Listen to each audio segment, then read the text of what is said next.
Welcome to the channel, everybody, and unless you've been living under a rock, you know what Fallout is. I've been watching Season 2, and it made me want to make a diorama. So, in this video, that's exactly what we're going to do. So sit back and enjoy.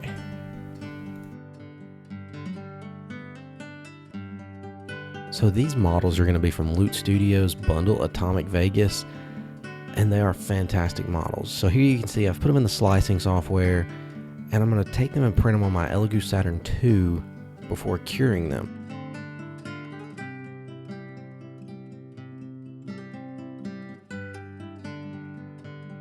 And now you can see I've got them all cleaned up, ready to prime, and with Video Magic, they are primed. To begin painting the figures, I'm going to apply a white dry brush over all the models.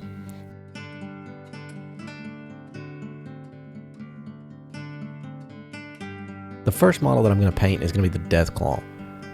I put a thin coat of Army Painter Crusted Sore over the back side of the model, and then after the Crusted Sore, I moved to painting the ivory on his front side.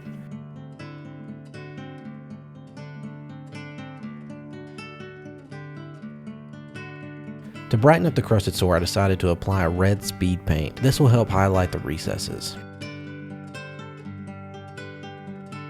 The ivory is a little too white in my opinion, so I add a nice wash to make it look like this Deathclaw actually lives in the desert. The most time-consuming part of this model is painting every single individual spike on his back. Now we have a Deathclaw ready to terrorize Vault 33. After painting the Deathclaw, I'm going to move on to Lucy, the main hero of our story, and I'm going to give her that iconic Vault-Tec blue and yellow before painting all of the other bits and bobs their necessary colors.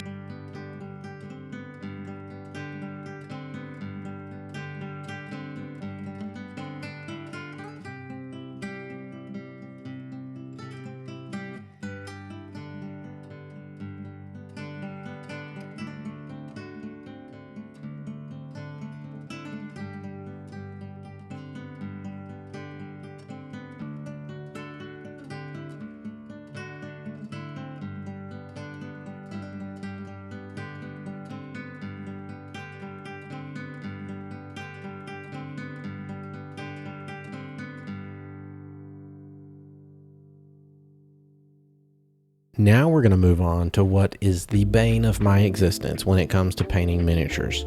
This model should be simple. He's just metal with a little bit of flame.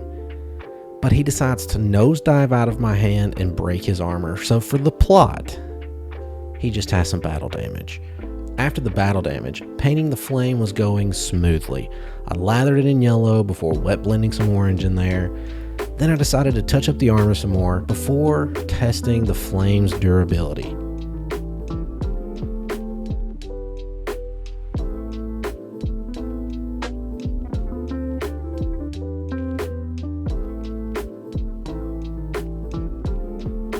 Shocking discovery, it wasn't very strong.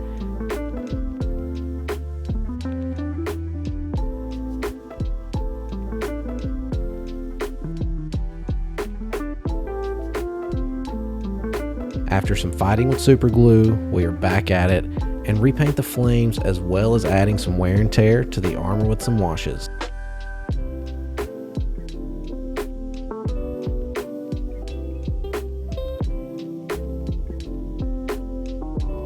For the ghoul, he was a fairly simple model to paint. He wears all brown except for his pants are a little gray. After painting his weapon color, I give him some eyes and some teeth and move on to his valiant steed.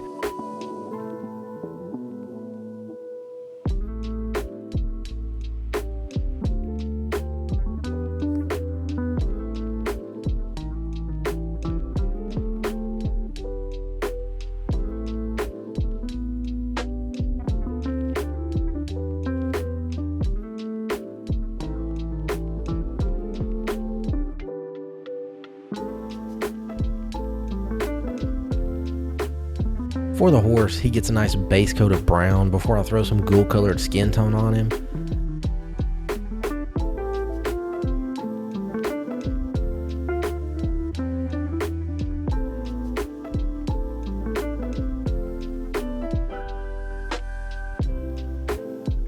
paint all the leathery pieces and give him his exposed bones a nice bone color. This guy does have a bionic leg, so it gets some metal paint along with some wear and tear with washes. And then after the eyes, he's all finished, ready for the ghoul to take mount.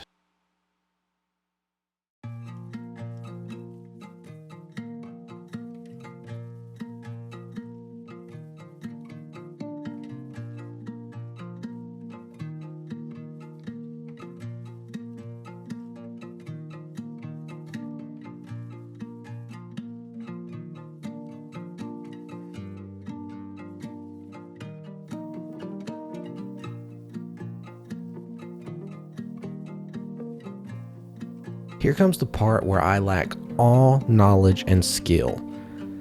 The will and determination to get this project done is what kept me going. First, I took the clay, I smushed it into a nice ball before flattening it with my hand and a roller. I made a shape for the door out of some aluminum foil and stuck my clay to it. I made sure to reinforce the back with some more clay so no foil was exposed and set that to the side.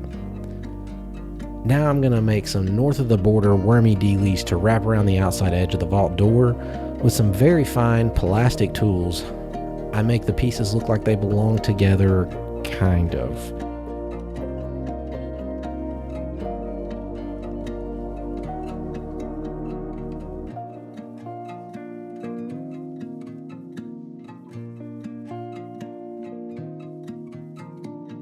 What is a vault without an actual door? So I formed some more clay into what I deem to be a nice circle. The circle has to have something to stick to, so I make an oblong piece to stick on the vault wall to add some texture and details to.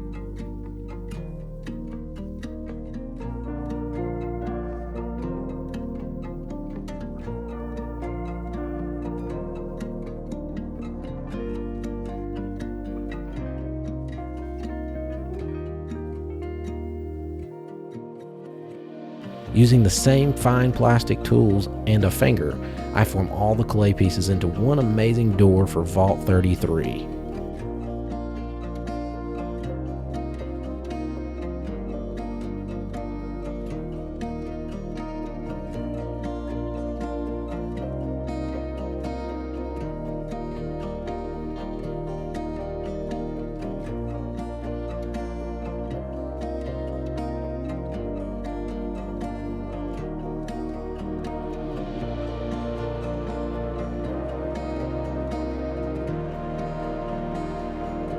Our figures that are all done being painted need somewhere to do battle, so I pull out some XPS foam and make a lot of mistakes. Starting with the sidewall, I have to make some pillars. Very carefully I use a knife and cut them to the shape that I want them to be, and then use some construction glue to pop them in place.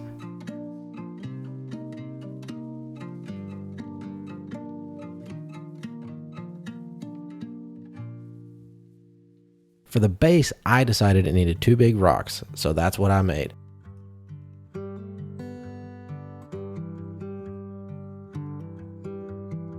The pillars have dried and are ready for some forming to look like they have been worn down over years of standing in the desert.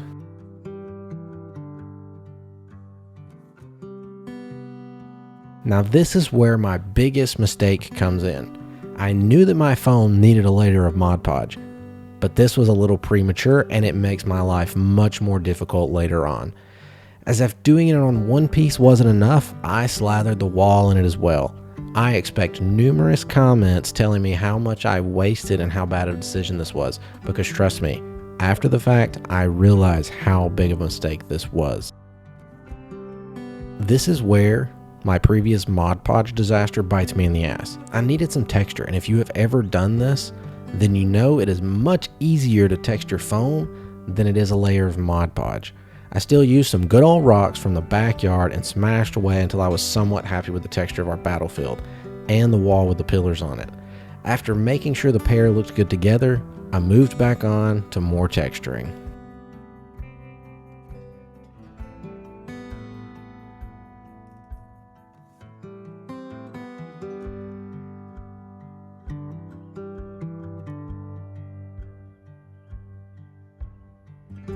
This is the point in the process where I should have added the Mod Podge. I mixed it with a load of sand and smeared it all over the base.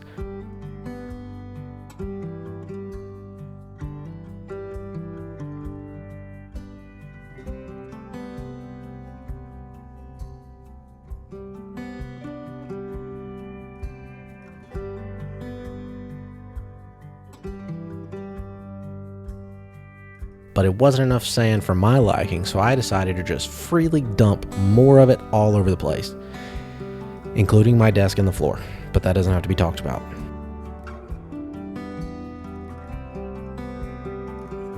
One thing to be very thankful for is that the door and its wall had been forgotten about while the clay was drying. Otherwise, it would have most definitely received a layer of Mod Podge. The vault door needs to be recessed in the wall, so using a steady hand and a very dull X-Acto blade, that's what I did. During this process, I was able to collect tons of small foam rocks before using a tiny sanding bit to smooth the foam down flat.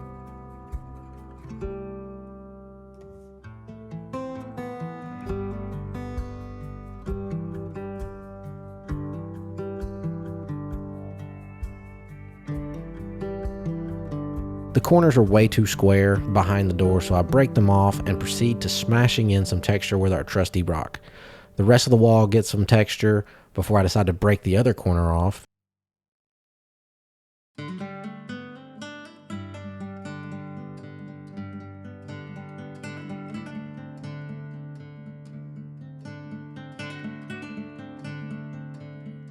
And now it is time to make a mess with some construction glue and put the door into its new home and fill the gaps with even more glue.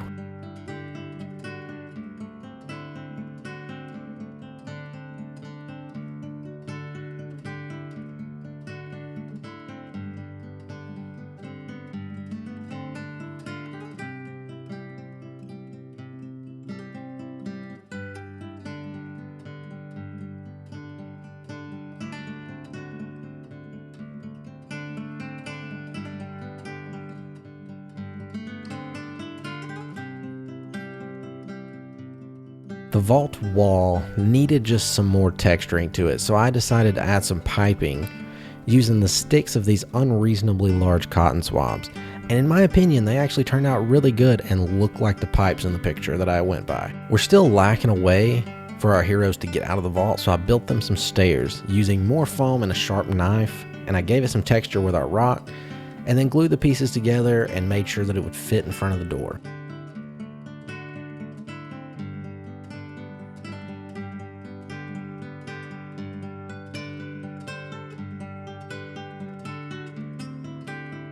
Using some video editing magic, all the pieces are now primed. I start by adding a generous layer of cheap brown paint to everything except for the base. I did this in 3 separate coats.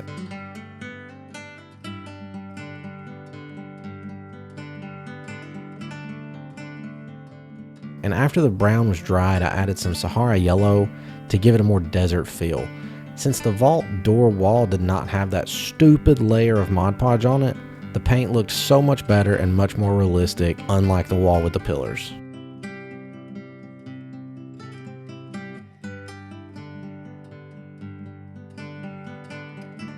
Now it's time for the battlefield.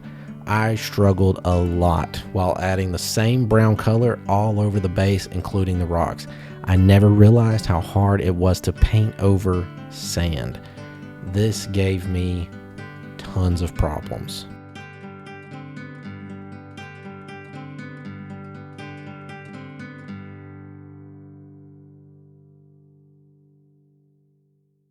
The brown that we just painted on the base now has to dry, so I'm going to move on to painting the metallics on the vault door.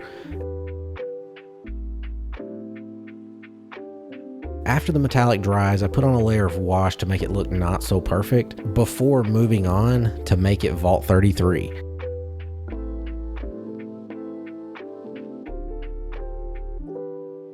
I'm going to put a layer of bright yellow to create the standard Vault-Tec look.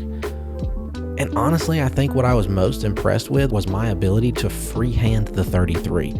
Might not mean much to y'all, but I was impressed with the 33.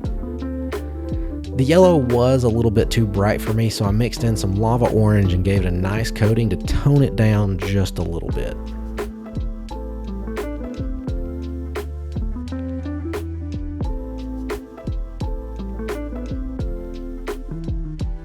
After painting all the details on the door, it was still looking a little bit too new for my liking, so I added some black with a sponge to make it look like some paint's chipping off and whatnot, and then I followed that with another round of dark wash.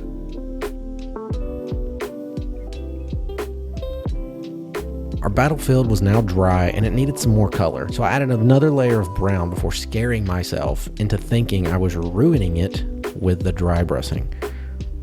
Trusting the process has always been a problem for me, so I dry brushed sand yellow before coming back with Sahara yellow and a lighter brown. I actually think it turned out rather nicely.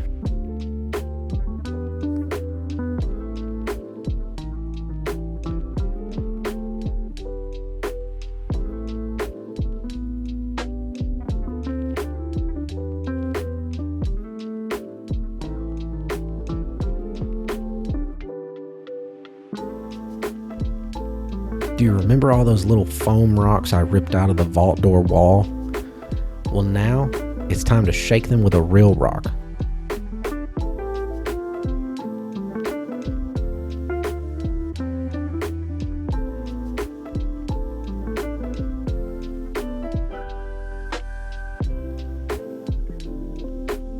All the rocks are now magically painted because I forgot to record that. And then I decided to add some minor shadows in the corners of the pillars by painting in the actual shadows. This begins the best part, assembling everything that I've been working on. The first wall is going on with some construction glue and a lot of patience. I added little rocks at the base of the pillars and then added the vault wall. Now all we're missing is some stairs that I attached with foam safe super glue.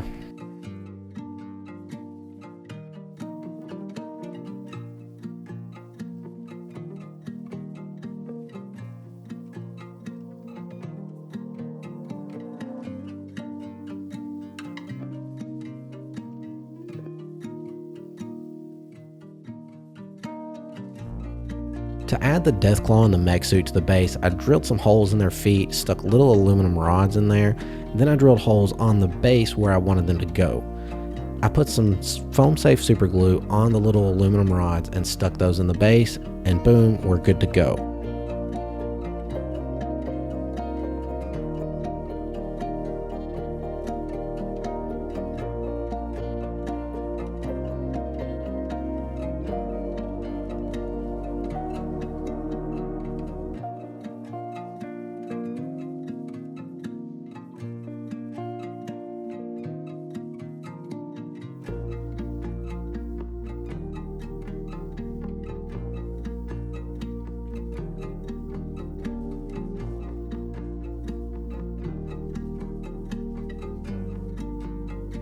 The horse, it had small pegs on its feet that were meant to go in its base that was sculpted for it.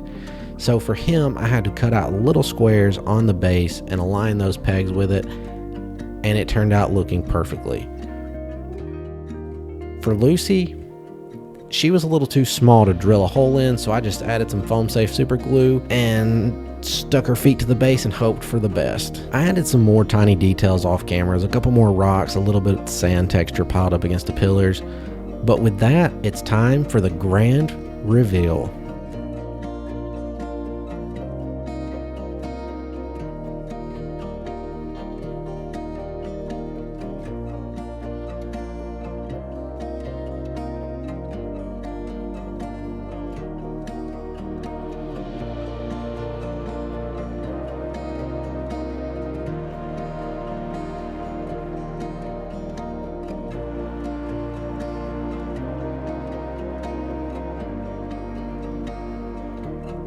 Thank you all for sticking around and watching the video. If you enjoyed this, please don't forget to like it and subscribe, and stay tuned for my next creation. And with that, have an awesome day.